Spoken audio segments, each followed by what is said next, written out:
이 복된 시간에 주시는 하나님의 말씀은 베드로전서 3장 15절 말씀입니다.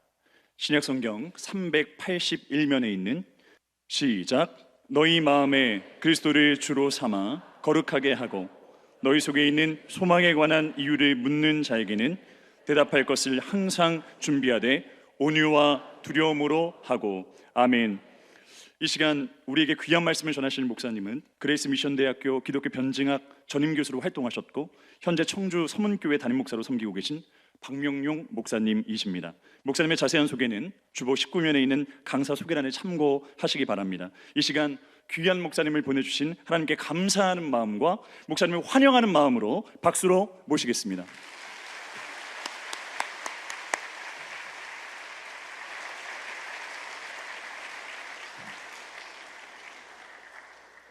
이게 내려가네요.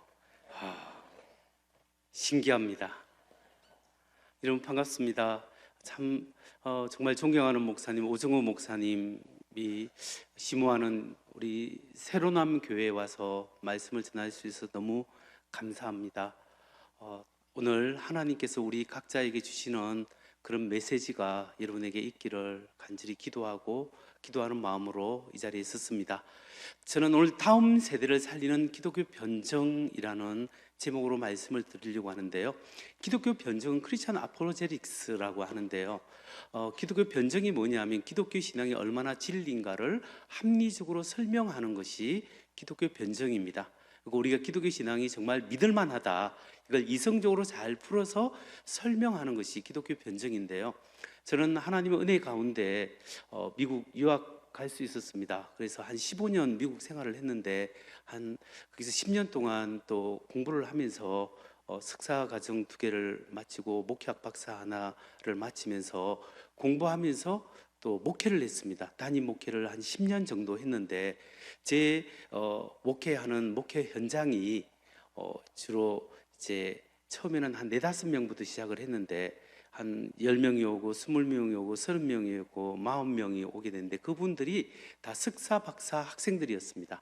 그러니까 뭐 예를 들어서 카이스트에서 박사 학위를 받고 이렇게 포닥으로 후기 박사 과정으로 오신 분도 있고 각 지역에서 박사 과정으로 오신 분도 있는데 대부분이 90%가 이공계 석박사 과정이었고 그리고 한 90% 정도가 또 넌 크리스천 교회를 안 다닌 사람들이고 그 중에서는 한국에서 안티 기독교 활동을 하고 온 사람도 있습니다.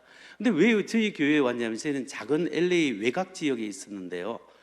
이 사람들이 밥 먹으러 왔습니다. 저희 집 사람이 이렇게 식사를 맛있게, 그때 30대 초반이었는데 이렇게 성도들 이렇게 식사를 해준다고 고생을 많이 했습니다. 그래서 이제 밥 먹으러 이 사람들이 와서 예수 믿게 되었고, 어떤 사람은 뭐 카이스트에서 박사학위를 받고 UC 리버사이드에 이제 그 포닥으로 온 강 박사가 있었는데, 강 박사가 자기는 결혼할 때 예수 믿기로 약속을 했는데 교회를 다녔답니다. 그리고 미국에 유학 간다 하니까 목사님이 마음이 급해서 세례 받고 가라. 그래서 세례 교육을 1-2달 받았답니다. 그리고 이제 내일이면 주일날 세례를 받아야 되는데 토요일날 밤에 전화를 했답니다. 목사님, 세례를 못 받겠습니다. 아니, 강 박사 세례 왜 못 받는데? 하니까 사실 목사님, 제가 하나님이 살아계시는 것도 믿어지지 않습니다. 근데 내가 어떻게 세례를 받겠습니까? 하고 안 받고 미국으로 왔다고 이야기하더라고요. 그래서 아내는 좀 이따가 올 건데 자기부터 먼저 왔다가 오늘 밥 먹으러 왔다. 밥 먹으러 온 사람 저 팀, 이 팀 많이 있잖아요. 다 밥 먹으러 온 사람이라고 이렇게 이야기하니까 제가 물어봤습니다. 강 박사님, 하나님이 계시는 게 궁금하지 않냐고. 궁금하대요. 그래서 나하고 그러면 밥 먹고 난 다음에 뭐 할 거 없으니까 1시간 반씩 6번만 만나서 하나님이 있냐 없냐 이야기해보자. 자기는 그럼 성경 공부입니까? 성경 공부는 아니고 그냥 하나님 있다 없다 서로 이야기하는 겁니다. 그러니까 좋대요. 자기는 진화론자로서 한 번도 창조론자한테 깨진 적이 없고 박사를 냈대요. 창조론자를. 그래서 you better be careful. 너 정말 조심해야 된다. 나한테 이제 이렇게 이야기하는 거예요. 그래서 제가 알았다고 하면서 이제 6번을 마쳤는데 6번 마치고 질문도 많이 했죠. 그동안 마지막으로 뭐 할 말 없습니까? 하니까 하는 말이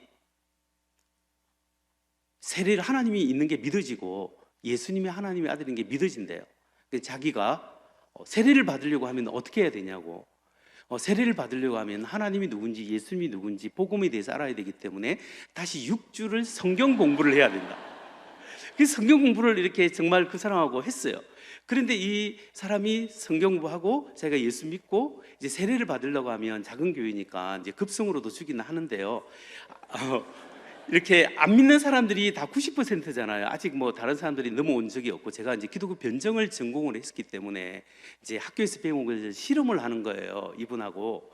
그런데 이제 이분이 딱 넘어왔단 말이에요. 예수를 믿게 된 거예요. 그래서 이제 신앙 간증문을 쓰라 했습니다. 예수 믿기 전에 자기의 어떤 상태였는지, 예수님을 누구로 고백하는지, 그리고 앞으로 어떻게 예수 믿고 살아갈 것인지, 신앙 간증문을 A4지 한 장을 써서 안 믿는 친구들 앞에서, 안 믿는 또 믿는 아내는 예수님 잘 믿으니까 아내 앞에서 이걸 읽는 거예요. 신앙 간증을 하고 세례를 받았습니다.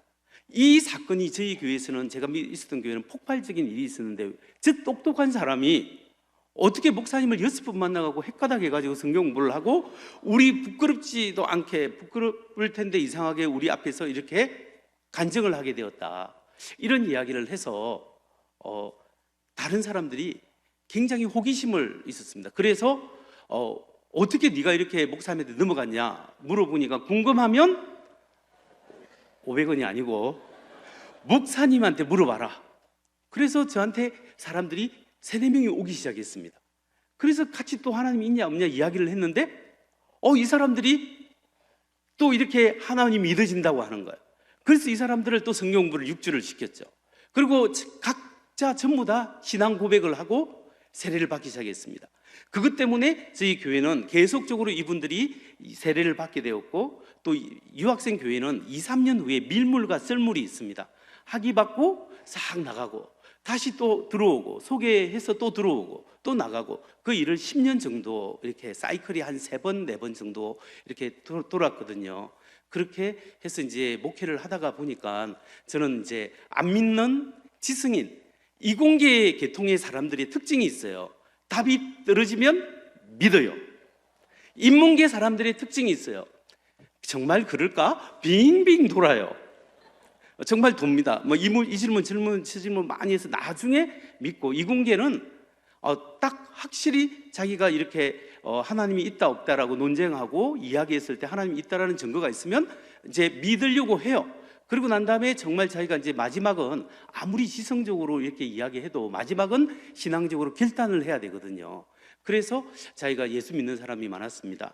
원래 오늘 제가 설교를 짧게 해야 되기 때문에 너무 입말을 하면 안 되는데, 오늘 아무튼 이렇게 해서 제가 변정을 해서 복음을 전하게 되었다, 이 이야기를 여러분과 함께 지금 나누고 있습니다. 이게 왜 안 넘어가지? 예, 전환 중이라고 합니다. 자, 그래서 지성인 사역이 있었고요. 오늘날 우리 한국 사회는 영적 전쟁이 있는데, 영적 전쟁은 요즘처럼 뭐 파워 엔카운트, 사탄마귀와의 직접적인 싸움도 있지만, 요즘 전쟁은 주로 생각의 싸움, 세계관의 싸움으로 옵니다. 믿지 않는 세상적인 이런 세계관들이, 이렇게 성혁명의 세계관, 이런 것들이 오늘날 같은 경우도 있고, 여러 가지 잘못된 사상들이 우리를 찾아옵니다. 그러니까 우리가 생각의 싸움, 사상의 싸움으로부터 영적 전쟁이 시작됩니다. 잘못된 생각들이, 사상들이 오죠. 그래서 웨스트민스터 그 신학교를 세웠던 그레이삼 메이천 박사는 이런 이야기를 합니다. 잘못된 사상은 복음을 받아들이는데 가장 큰 장애가 된다. 만일 우리가 저항할 수 없는 논리로 기독교란 단지 다른 이에게 해를 끼치지 않는 환상에 불과하다고 믿게 만드는 주장들이 한 국가나 세계 집단 의식을 통제하도록 내버려 둔다면, 우리가 아무리 종교개혁가들의 열정을 가지고 복음을 전한다 하더라도 우리는 결국 여기저기서 소수의 폐잔병 같은 몇 사람만을 구원에 이르게 할 수 있을 것이다. 이게 제일 중요한 것은, 잘못된 사상은 복음을 받아들이는데 가장 큰 장애가 된다. 그러니까 우리가 기독교 신앙에 대해서 잘못된 지식, 잘못된 생각들이 우리 사회를 휩쓸고 있으면 하나님의 복음을 받아들이는데 굉장히 큰 장애가 된다는 거죠. 그것이 다음 세대의 위기를 초래하고 있다는 겁니다. 그래서 우리가 계속적으로 하나님 은혜 가운데 우리가 복음이 전파되기 위해서는 잘못된 생각들을 걷어내고 올바른 하나님의 말씀이 선포되는 것이 굉장히 중요합니다. 그래서 오늘 이 강의가 중요한데요. 우리가 대답을 준비해라. 베드로전서 3장 15절 너희 마음에 그리스도를 주로 삼고 거룩하게 하고 너희 속에 있는 소망에 관한 이유를 묻는 자에게 대답할 것을 항상 준비하되 온유와 두려움으로 하고 What I believe 나는 무엇을 믿는가? Why I believe 내가 왜 그것을 믿는가? 여기에 대한 확실한 지성적인 이유가 있어야 지식이 있어야 신앙의 확신이 생기고 신앙의 확신이 있어야 헌신으로 나아갈 수 있는 겁니다. 그렇기 때문에 우리가 지금 여기 있는 사람들 잘 믿지만 다음 세대들에 있어서 부모님 때문에 교회 왔다 갔다 하는 사람은 두 개 중에 하나를 해야 돼요. 하나는 성령 충만, 성령을 체험하든지 아니면 지성적인 승복을 지적으로 확신을 갖든지 두 개 다 되면 너무나 좋죠. 그래서 우리는 성령의 충만과 지성적으로도 기독교 신앙을 믿을 수 있어야 됩니다. 여러분, 우리가 기독교 신앙을 따져서는 믿음으로 믿어야 되지만 기독교 신앙은 시골에서 한글을 모르는 할머니도 믿을 수 있는 게 기독교 신앙이에요. 하나님의 은혜로. 근데 기독교 신앙은 따져도 믿을 수 있는 것이 기독교 신앙이에요. 우리는 두 개 다 할 수 있다는 겁니다. 그렇지만 내가 이 진리를 왜 믿는가에 대한 확신을 가지고 있어야 우리가 헌신으로 나아가는 데 굉장히 큰 도움이 된다는 겁니다. 예장합동총회 정책연구소하고 목회 데이터 연구소가 합동으로 지난해에 연구를 했는 데이터 분석을 했는데 연구를 했는데요. 교회를 이미 떠난 청년 왜 떠났을까 연구를 해보니까 생활 문제 때문에 떠났다, 신앙 문제 때문에 떠났다, 배타적 신앙 정서 때문에 떠났다, 기타들이 있었습니다. 그러면 교회 안에서도 떠나려고 준비를 하고 있는 이탈을 고민하는 청년이 있답니다. 그 집단에 대해서 설문을 해보니까 왜 떠나려고 하냐? 신앙 문제 때문에, 배타적 정서 신앙 때문에, 또한 교회 문화 때문에, 여러 가지 다른 이유 때문에 이렇게 떠나려고 한답니다. 그런데 이 문제 중에서 신앙 문제만 초점을 맞추면 교회를 이미 떠난 청년들이 왜 신앙 문제 때문에 떠나려고 했냐? 그러니까 종교에 대한 회의감, 확신 없는 신앙, 구원에 대한 의구심 때문에 떠났다라고 합니다. 그러면 떠나려고 준비를 하고 있는 친구들, 갈등을 하고 있는 친구들의 신앙 문제는 뭐냐? 종교에 대한 회의감, 확신 없는 신앙, 정체된 신앙생활. 이게 이미 떠난 친구들과 떠나려고 생각하는 친구들의 신앙 문제가 거의 비슷하지 않습니까? 우리가 믿는 바에 대한 좋은 이유, 왜 내가 기독교 신앙을 믿고 왜 하나님이 정말 하나 살아계시고 이 세상에 다른 종교도 많은데 왜 예수만 믿어야 되느냐? 여기에 대한 확실한 이유를 우리가 알고 있어야 된다는 거죠. 이런 것을 가르치는데 실패했기 때문입니다. 우리가 많은 사람들을 놓치고 있는 원인 중에 하나도 그렇다고 생각합니다. 역사적 인물 중에 예수님만큼 역사적으로 정말 실제적 존재의 증거가 많은 사람이 없습니다. 그럼에도 불구하고 예수님은 정말 역사 속에 살았던 인물인데 그럼에도 불구하고 예수님이 신하다라고 생각하는 도전들이 많이 있었습니다. 예수는 신하이다. 특히 2002년에 번역된 예수는 신하다라는 즉 티모치 프리크 피러 겐디가 쓴 예수는 신하다가 한때 한국에 유행한 적이 있었습니다. 근데 아직도 그 잔 영상들이 남아 있습니다. 이 책을 읽고 굉장히 감동을 받은 사람 중에 SBS PD가 SBS 대기획 신의 길 인간의 길 2008년도에 이렇게 제1부 예수는 신의 아들인가 이런 프로그램을 만들었지 않습니까? 여기에서 나온 게 뭐냐면 예수님이 신화적 인물이다 이렇게 이야기합니다. 그때 만드는 것을 동영상으로 남아 있는데 제가 인터넷으로도 방송해도 문제가 없도록 돼 있더라고요. 제가 신의 길 인간의 길 그분의 그 영상에 2분 정도만 짧게 한번 보여드리겠습니다. 모든 인간의 죄를 대신해 십자가에 못 박혀 죽은 뒤 부활한 신의 아들 예수. 그래서 그를 따르는 이들은 나약한 인간이 구원과 영생을 얻는 길은 오직 예수를 믿는 것밖에 다른 길이 없다고 믿는다. 그런데 우리가 익히 알고 있는 예수 이야기를 정면으로 반박하는 책이 있다. 예수는 신화일 뿐이라는 것이다. 사실 예수의 존재는 세계적으로 오래된 논쟁 중에 하나이다. all of that was already in existence in the ancient world for hundreds, possibly thousands of years before there was any Christianity. So the question we have to face is, how is that possible? And it looks to Peter and I like the answer is obvious. Somebody has taken the ancient myth of the dying and resurrecting God-man and recreated it in a Jewish setting. This is an amulet, a reconstruction of an amulet, which looks like it's Jesus. This is Osiris Dionysus. This is the pagan dying and resurrecting God-man. 예, 저게 부적이 보이는데 저게 예수님이 십자가에 죽은 것 같은데 사실 디오니소스가 신이 십자가에 죽었답니다. 기독교 신앙보다 1000년 이전에 있었던 그 디오니소스 신화가 이렇게 나왔다고 합니다. 이런 이야기를 들으면 사람들이 충격을 받지 않습니까? 그래서 이것 때문에 신의 길 방송 똑바로 가라 이렇게 해서 우리가 데모도 하고, 그리고 사람들이 이런 것들에 SBS 아웃이도 외치고 이랬는데 여기에 대한 합당한 신앙 변증이 별로 없었어요. 그래서 제가 미국에서 목회할 때 이거 있어서 너무 안타까워서 제가 책을 썼죠. 여러분, 근데 오시리스 디오니소스 신화가, 오시리스가 원래 이집트 신화지 않습니까? 디오니소스는 그 히랍 신화인데요.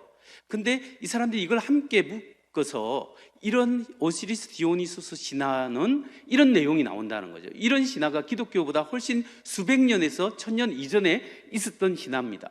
그렇게 설명을 하면서 이야기하죠. 오시리스 디오니소스는 육체를 가진 신이며 구세주이고 하나님의 아들이다. 그의 아버지는 하나님이며 어머니는 인간 처녀 동정녀이다. 그는 12월 25일에 동굴이나 누추한 외양간에 태어났다. 그는 신도들에게 세례 의식을 통해 다시 태어날 기회를 준다.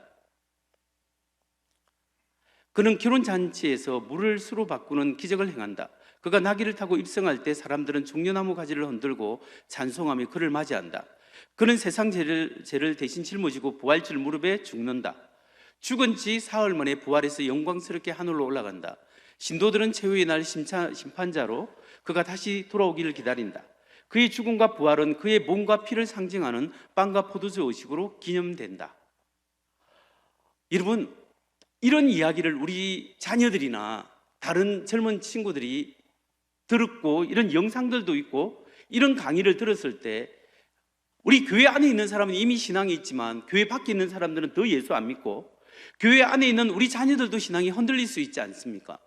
기독교 이전의 오시리스 디오니소스 신화가 이미 예수님처럼 우리 기독교 신앙처럼 십자가에 못 박혀 죽고 부활한 그런 신화가 있다라고 이야기한다면, 그래서 여기에 대한 확실한 대답을 한국 교회에서 잘 안 해줘서 제가 미국에 있을 때 이 신화를 연구해서 책을 썼습니다. 예수는 신화가 아니다.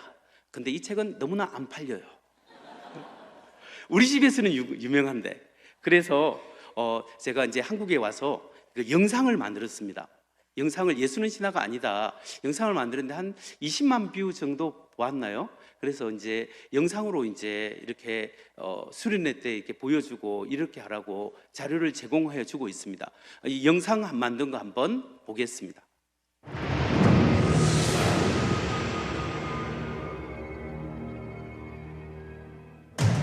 어떤 사람이 십자가에 매달려 있는 고대의 부적입니다.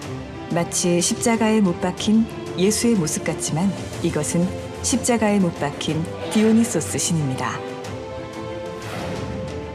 한 노인이 아기에게 커다란 십자가를 전해주는 모습이 새겨진 대리석 석관입니다.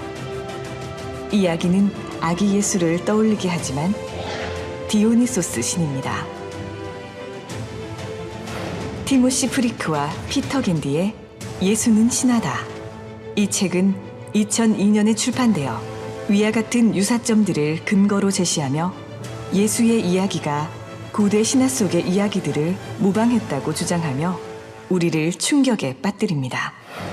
그들이 주장하는 내용의 또 다른 증거들을 살펴볼까요? 십자가에 못 박혀 죽고 사흘 만에 부활한 신들이 고대 신화에도 존재하였다고 합니다.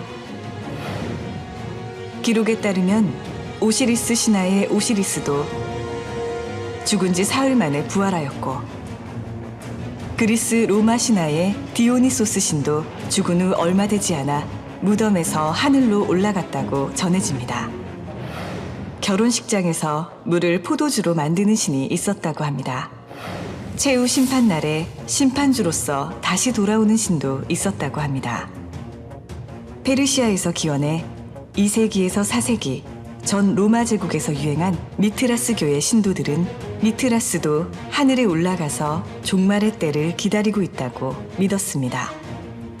그 밖에도 예수는 신하다의 저자들은 유사점으로 세례 의식과 빵과 포도주를 먹는 영성체 의식 등을 예로 들고 있습니다. 고대 신화 속 이야기와 예수 이야기의 유사점을 우리는 어떻게 이해해야 할까요? 예수의 이야기가 고대 신화를 모방했다는 주장은 과연 진실일까요? 우리는 정반대의 주장을 펼쳐봅니다. 오히려 현재까지 전해져 내려오는 고대 신화들의 이야기가 예수의 이야기를 모방한 것은 아닐까 하고 말입니다.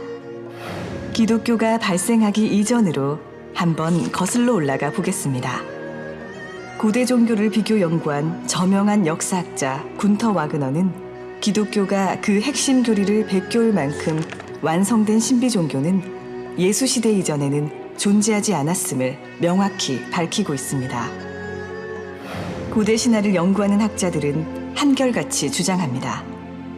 기독교가 그 내용을 빌려오려면 기독교 발생 이전에 죽고 부활한 신들이 있어야 하는데 그러한 신들은 존재하지 않았다고 말입니다. 고대의 신비 종교에서는 기독교처럼 인류의 죄를 대속하기 위해 죽고 부활하는 성숙한 신화는 존재하지 않았습니다. 디오니소스 신비 종교에도 오시리스 신화도 죽음과 관련된 일련의 사건과 해석들이 부활의 개념을 담고 있는지 어떠한 고고학적 증거도 찾아볼 수 없습니다. 기독교가 발생한 이후를 살펴보도록 하겠습니다. 기독교는 다른 종교를 모방하려 하지 않는 배타적인 종교였습니다. 그러나 고대 신비 종교들은 처음부터 혼합주의를 지향하며 AD 2세기 후반부터 3세기에 기독교 신앙을 포용하며 적극적으로 모방하였습니다. 그 결과 기독교가 그리스 로마 지역에 확산된 이후 2세기에서 3세기가 되었을 때 이야기의 유사점들이 나타나기 시작합니다. 예수는 신하다에 등장하는 자료들을 다시 살펴볼까요? 이것은 기원 후 3세기에 만들어진 것입니다. 이것은 기원 후 2세기에서 3세기 사이에 만들어진 것입니다. 처음부터 배타적이었던 기독교가 신비 종교를 모방한 것이 아니라 모방을 허용하는 신비 종교들이 기독교와 경쟁하면서 오히려 기독교를 모방하였다고 보는 것이 타당합니다. 신화는 민족의 기원과 인류의 역사를 이해하는 데 도움이 되지만 역사적 사실로 받아들여지지는 않습니다. 언제 어디서 어떻게 그 신화가 발생했는지 목격자도 정확한 역사적 설명도 없습니다. 그러나 기독교는 처음부터 역사를 제시합니다. 예수가 언제 어디서 태어나고 무엇을 가르쳤고 어떻게 죽고 부활했는가에 대한 역사적 증언과 설명을 제시합니다. 기독교 이전에 기독교와 같은 교리를 가진 고대 신화는 단 하나도 없습니다. 예수 사건에 대한 초기의 기록들은 인류 역사상 가장 짧은 기간에 입에서 문서로 기록되어져 헤아릴 수 없는 수로 세상에 존재합니다. 예수 이야기는 신화가 아니라 실제 역사 이야기입니다.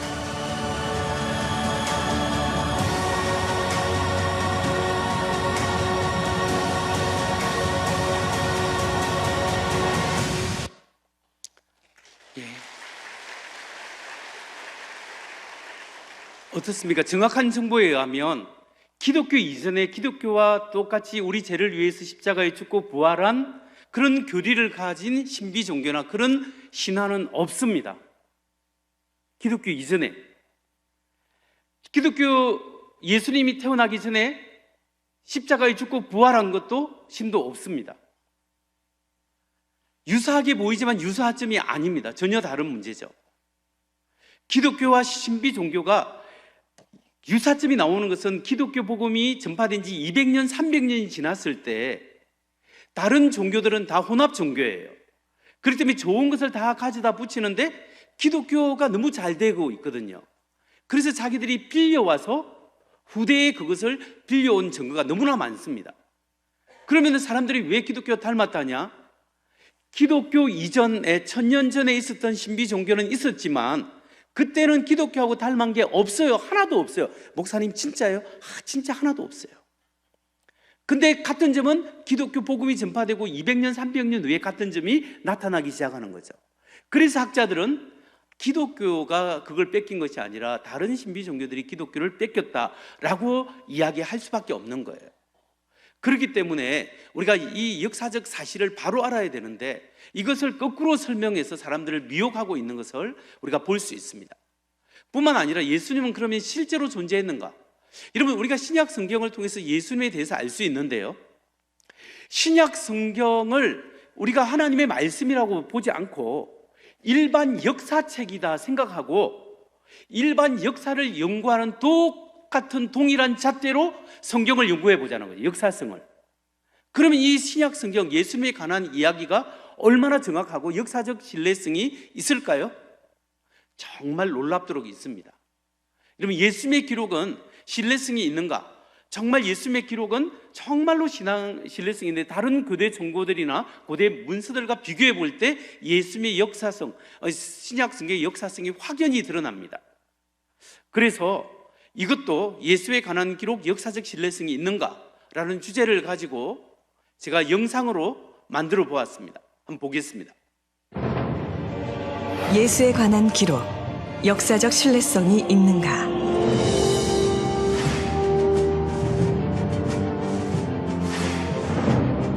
예수의 생애를 담고 있는 성서의 역사적 신뢰성에 대해 문제를 제기하는 사람들이 있습니다. 그렇다면 역사적 신뢰성은 어떤 기준으로 어떻게 뒷받침할 수 있을까요?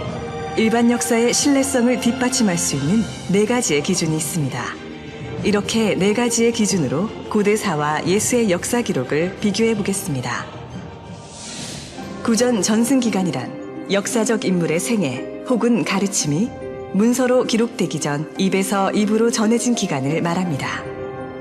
구전 전승기간이 짧을수록 그 내용이 변하지 않은 역사적 사실에 가깝다고 할 수 있습니다. BC 2333년에 나라를 세운 당군의 이야기는 이련 스님이 삼국유사에 기록하기까지 약 3600년간의 구전 전승 기간을 거쳤습니다. BC 6세기에 살았던 부처의 생애는 부처가 죽은 지 최소 230년에서 600년 후에 문자로 기록된 것입니다. 이슬람교의 창시자 무함마드의 전기는 무함마드의 사후 약 135년이 지난 AD 767년에 기록되었습니다. 공자의 생애에 관한 유일한 책은 사마천의 공자세가입니다. 공자가 사망한 지 약 400년 후에 기록되었다고 합니다.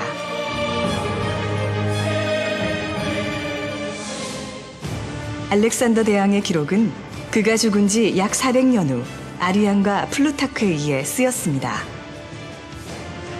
예수와 동시대에 살았던 로마 황제 티베리우스에 대한 기록의 구전 전승 기간은 얼마나 될까요? 황제에 관한 중요한 역사 기록들은 티베리우스 황제가 사망한 지 약 80년 후에 기록되었습니다. 당시 로마의 황제와 도저히 비교될 수 없는 이스라엘의 무명 청년 예수, 신약 성서에 나오는 예수의 생애와 가르침은 그가 죽은 후 약 30년에서 60년 사이, 그리고 예수에 관한 사도 바울의 가르침은 예수가 죽은 지 약 18년에서 35년 사이에 기록되었습니다. 고대 동서양의 역사적 인물에 대한 기록의 구전 전승 기간과 예수 이야기의 구전 전승 기간을 비교해보면 예수에 관한 역사적 기록이 가장 짧다는 것을 알 수 있습니다. 예수에 관한 기록은 구전 전승 기간이 짧은 만큼 높은 역사적 신뢰성을 지닌다고 할 수 있습니다. 원본과 필사본 사이의 시간 간격. 구전 전승 기간을 거친 후 기록된 고대 문서의 원본들은 일일이 손으로 베껴 적어 후대에 전해졌습니다. 이때 원본과 필사본 사이에 시간 간격이 적을수록 그 내용이 원본 그대로일 확률이 높아지게 됩니다.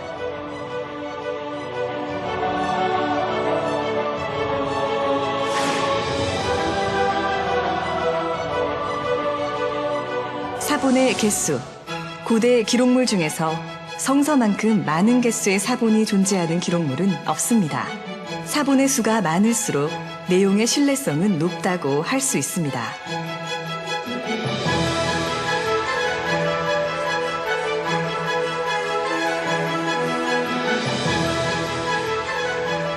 사본들 간 내용의 일치성. 신약 성서는 사본도 매우 많지만 사본들끼리 서로 비교했을 때 그 내용이 놀라울 만큼 일치한다는 것을 알 수 있습니다. 일반 역사의 신뢰성을 가늠하는 4가지 잣대로 살펴본 예수에 대한 기록의 신뢰성. 이 사실들이 말하고 있는 것은 무엇일까요? 예수는 이 세상에 살았던 역사적 인물 중에서 가장 확실한 역사적 신뢰성을 가졌다는 것입니다. 만일 예수의 역사성을 부인한다면 반드시 고대 다른 인물들의 역사성도 함께 의심해야 할 것입니다. 신약 성서에는 하나님의 아들 예수 그리스도의 삶과 가르침이 그대로 기록되어 있습니다.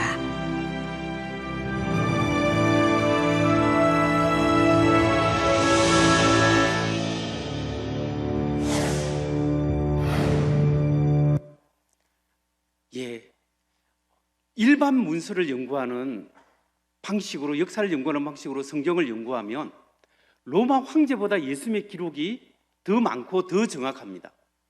여러분, 그 당시 로마 황제하고 예수님은 도저히 비교하려야 비교할 수 없는 인물이에요. 지금으로 말하면 미국의 트럼프 대통령하고 강원도 저 시골 산골의 청년회장, 무시하는 건 아닌데 비교를 하다 보면 그래 됩니다. 그 정도 하면 어디에 뉴스에 누가 많이 노출되겠습니까? 당연히 미국 대통령이죠. 마찬가지로 예수님도 그 정도 인물인데 그럼에도 불구하고 예수님에 관한 기록이 훨씬 더 많고 정확하다는 거죠. 그렇기 때문에 뭔가가 고대에서 역사 기록은 뭔가 있어야 기록이 되는 겁니다. 그러니까 일반 역사를 연구하는 방법으로 볼 때 예수님의 기록은 가장 신뢰할 만하다, 이렇게 결론을 지을 수 있습니다. 근데 그렇게 가르치면 사람들이 또 질문을 합니다. 목사님, 그러면 성경의 기록이 정확한데 성경의 이야기는 어차피 성경 안에 나오는 거지 일반 역사에는 나오지 않지 않습니까? 일반 역사도 안 나오는데 이걸 어떻게 믿습니까? 라고 이야기하죠. 근데 사실은 이 공자님에 대한 가르침이 주로 오늘날 기록이 남아있는 것이 사마천이 쓴 공자세가에 남아있습니다. 공자가 죽고 난 다음에 400년 후에 기록된 공자세가. 근데 실제로 공자님에 관한 중국 사회에서 역사 기록은 그렇게 많지 않습니다. 거의 찾기가 어렵습니다. 그러면 부처님에 관한, 고타마 시타르트에 관한 인도 역사의 기록은 초기 불경에는 좀 나오지만 그 외에는 역사 기록을 찾아보기가 참 어렵습니다. 그러면 무함마드는 어떻습니까? 무함마드 이슬람 경전이나 쿠란이나 하디스에 같은 그런 거에서는 나오지만은 일반 역사에서 이 무함마드의 역사 기록을 그렇게 많이 찾을 수가 없습니다. 하지만 예수님에 관한 고대 자료는 최소한 45개고 생애, 가르친, 십자가 못 박힌 사건, 부활에 관련된 역사 기록물은 가지수가 129가지입니다. 성경을 전혀 펼치지 않아도 나오는 일반 역사에 나오는 기록이에요. 게리 하버마스가 쓴 The Historical Jesus라는 책만 봐도 엄청난 양의 분량이 나오는데요. 일반 비기독교인들이 기록한 자료가 17개인데 17 중에 예수의 생애에 기록하고 있고 12개가 예수의 죽음에 대해서 기록하고 있고 12개 중에 6개가 예수의 신성에 대해서 기록하고 있습니다. 여러분, 이런 기록은 일반 기록, 역사 기록을 다른 인물들은 찾기가 어렵습니다. 그래서 미국 마이애미 대학교 에드윈 야마우치 박사는 성경을 전혀 펼치지 않고 일반 역사를 통해서 알 수 있는 것이 뭐냐면 예수는 유대인 선생이었다. 많은 사람들은 예수가 치유를 행하고 귀신을 쫓아내는 일을 했다고 믿고 있었다. 어떤 사람들은 그가 메시아라고 믿었다. 그는 유대 지도자들에 의해서 배척을 받았다. 디베리아 지방의 본디오 빌라도의 통치하에서 십자가에 못 박혀 죽음을 당했다. 성경하고 똑같죠? 우리 사도신경이랑. 이 수치스러운 죽음에도 불구하고 그가 여전히 살아있다고 믿는 추종자들은 빠른 속도로 확산되어 AD 64년경에는 로마에서도 많은 사람이 믿었다. 도시 외 시골 모든 부류의 사람들, 남자와 여자, 노예, 자유인들 모두가 그를 하나님으로 경배했다. 그러면 성경을 전혀 펼치지 않아도 예수님의 생애에 대해서 알 수가 있어요. 이런 고대 인물은 없습니다. 그러니까 여러분, 이 일반 기록과 성경의 차이점은 뭐냐면 믿고 기록하냐 믿지 않고 기록하냐는 거죠. 내용은 똑같습니다. 그래서 신약 성경은 오늘날 예수님의 말씀이 그대로 우리에게 전달하고 있다라고 볼 수 있는 거죠. 그런 의미에서 예수님은 신화가 아니라 정말 역사 중에 역사고, 여러분 우리가 신약 성경을 읽을 때 진짜 2000년 전에 예수님이 우리에게 하신 말씀을 우리가 지금 읽고 있는 겁니다. 이런 것들은 우리 기독교 변정 선교 연구소, 저희 청주 서문교에서 세우고 있는, 지금 세운 기독교 변정 선교 연구소에 들어가면 여기에 대한 자료들이 다 있고요. 여러분이 그 생각하는 기독교를 치시면 이런 자료들을 다 다운로드 받을 수 있습니다. 유튜브에서. 그리고 특히 여러분에게 알려드리고 싶은 게 똑똑 하나님 질문이 있어요. 똑똑 하나님만 유튜브에서 치시면, 요즘은 어린이 변정을 위해서 제가 애니메이션을 만들었습니다. 우리 연구소에서. 우주는 누가 만들었나요? 하나님이 계신데 왜 아까 고통이 있을까? 이런 거, 세상을 만든 진짜 신은 누구일까요? 이런 애들이 이렇게 애니메이션으로 볼 수 있도록 심혈을 기울여서 만들었거든요. 제가 오늘 한 편만 여러분에게 보여드리고 말씀을 마치려고 합니다. 이 애니메이션 마지막으로 한번 보겠습니다. 이집트의 룩소르 신전입니다. 우와, 신전이 저렇게 크다고? 태양신을 숭배하던 신전이래. 실제로 보면 더 엄청날 거야. 태양신? 태양을 숭배했다고? 과학자들이 태양이 속해 있는 우주는 언젠가 사라진다고 했는데, 그러면 신도 사라지는 거야? 그건 태양이 신일 때 얘기고, 우리가 믿는 하나님은 영원히 존재하시는 분이잖아. 아, 그렇지. 하나님은 영원히 존재하시는 분이고, 또 하나님은 또 찬양아! 하나님에 대해 더 알고 싶어. 뾰로롱. 오호, 우리가 믿는 하나님과 다른 종교의 신들이 어떻게 다른지, 하나님은 어떤 분인지 궁금하구나. 맞아, 정확해. 가자, 진리의 투혼으로. 예! 똑똑 하나님, 질문 있어요.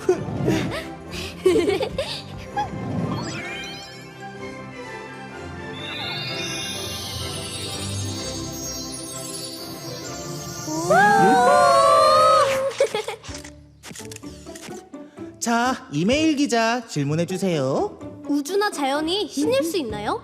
지난번에 공부했던 내용 기억하시나요? 과학자들이 말했죠. 우주에도 시작이 있고 언젠가 끝이 있다고 말이에요. 우주나 자연이 신이라면 언젠가 사라진다는 것인데, 신이 사라지는 일은 있을 수 없는 일입니다. 영원히 존재하고 원래부터 있었던 창조주여야 하죠. 바로 하나님처럼요. 그럼 우주를 만든 하나님은 어디에 있나요? 자, 신이 지구 곳곳에 있다고 가정해보죠. 여기 태양신도 있고, 바다의 신도 있고, 숲에 살고 있는 동물의 신도 있다고 말이에요. 그런데 이런 세상 속의 신들은 모두 우주 안에 속해 있죠. 우주를 만든 신이라면 그림을 그리는 화가가 그림 밖에 존재하듯이 우주 밖에 존재해야 합니다. 하나님처럼 말이죠. 너무 멀리 계신 거 아닙니까? 우주 밖에 존재한다는 말은 우주보다 더 큰 존재로 우주를 만든 분이라는 뜻이죠. 어디든 가 닿을 수 있도록 말입니다. 신이 여러 명일 수는 없나요? 자, 다시 그림으로 돌아가 볼까요? 여기 여러 신들이 있다는 가정을 해볼게요. 신이 여럿이라면 누가 더 큰 신인지, 누가 더 높은 신인지 비교가 가능하겠죠. 하지만 만약 어떤 신이 더 작거나 누군가에 의해 만들어졌다면 그 신은 진짜 신일 수 없어요. 진짜 신은 스스로 존재하면서 비교할 수 없이 크고 완전한 분이어야 하죠. 오직 한 분, 바로 하나님입니다. 하나님은 한 분이라고 했는데 예수님도 계시고 아버지 하나님, 성령 하나님 이렇게 성부, 성자, 성령 세 분 아닌가요? 하나님은 한 분이시지만 하나님 안에 세 인격으로 구분되어 존재합니다. 이를 삼위일체 하나님이라고 해요. 모든 것을 계획하고 인도하시는 성부 하나님, 우리를 죄에서 구원하러 오신 성자 예수님, 우리 안에 계시며 우리를 도우시는 성령 하나님. 이렇게 성부, 성자, 성령 하나님은 세 인격으로 구분되지만 하나가 되신 하나님이에요. 오직 한 분이면서도 세 인격을 가졌기에 세상을 창조하기 전에도 서로를 섬기는 완전한 사랑을 하실 수 있었죠. 하나님의 그 완전한 사랑 덕분에 지난번에 배웠던 객관적인 도덕성이 이 세상에 존재할 수 있는 거예요. 오늘의 수업 정리해볼까요? 진짜 신이 아니라면 우주 속에 있거나 우주처럼 나타났다 사라지거나 누구와 비교되거나 혹은 도덕적이지 않거나 진짜 신이라면 우주보다 크고 나타났다 사라지지 않고 스스로 존재하며 영원하지 그 어떤 신과도 비교 불가. 진짜 신은 단 한 분 우리의 하나님 지혜롭고 전능하신 우리의 하나님 성부 성자 성령으로 세 분이 하나 되어 사랑을 나누죠. 사랑이 넘치는 완전한 창조주. 진짜 하나님 우리의 하나님. 세상을 만든 하나님은 원래부터 계셨고 우주보다 더 크신 단 한 분의 창조주예요. 시작과 끝이 있는 우주는 만들어진 것이기 때문에 하나님과 같은 진짜 신이 될 수 없어요.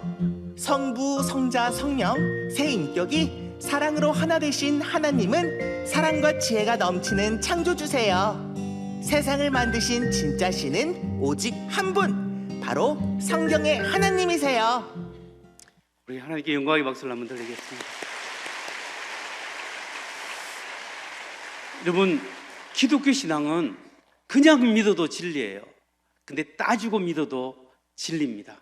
우리가 이 신앙을 정말 확신하고 다음 세대들이 이렇게 기독교 신앙을 이어갈 수 있도록 여러분 기도하시고 우리가 노력해야 할 겁니다.